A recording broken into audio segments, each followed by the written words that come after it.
আজকের রেসিপিটা তাদের জন্য যারা আমার মতো ঝাল খেতে পছন্দ করে।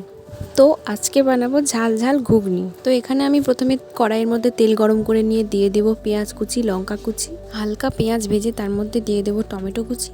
টমেটোর মধ্যে 1 চামচ নুন দিয়ে দেবো যাতে টমেটো তাড়াতাড়ি গলে যায়।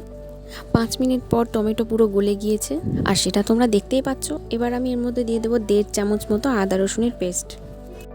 আদা রসুনটা মিক্সড করে তার মধ্যে দিয়ে দেবো 1 চামচ হলুদ গুঁড়ো আর তারপর সামান্য পানি দিয়ে কষিয়ে নেব। আর তারপরে দিয়ে দেবো 2 চামচ ধনিয়ার গুঁড়ো আর তারপরে দিয়ে দেবো 1 চামচ লঙ্কার গুঁড়ো আর 1 চামচ জিরে গুঁড়ো। এবার এটাকে নেড়ে চেড়ে পানি দিয়ে আবারও কষিয়ে নেব। আর মশলা যদি ভালোভাবে কষানো হয় তো ঘুগনি খেতে খুবই টেস্টি লাগবে।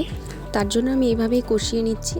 আর মশলাটা কষানো হয়ে গিয়েছে, এটা গাঢ় হয়ে গিয়েছে, তোমরা দেখতেই পাচ্ছ। এরপরে দিয়ে দেবো আমি সিদ্ধ করে রাখা মটরটাকে আমি প্রেসার কুকারে দিয়ে সিদ্ধ করে নিয়েছিলাম 2টো সিটিতে।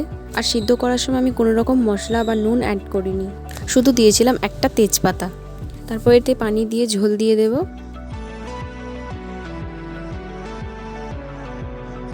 এরপরে আমি একটা ডালের চামচের মধ্যে 1 চামচ ঘি দিয়ে এটা গরম করে তার মধ্যে গোটা জিরে আর হিং দিয়েছি।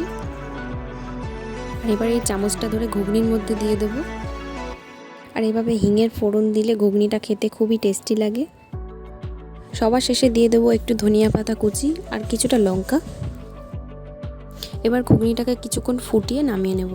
আর আজকের ভিডিও এই পর্যন্ত। আবার দেখা হচ্ছে অন্য ভিডিওতে। টাটা, আল্লাহ হাফেজ।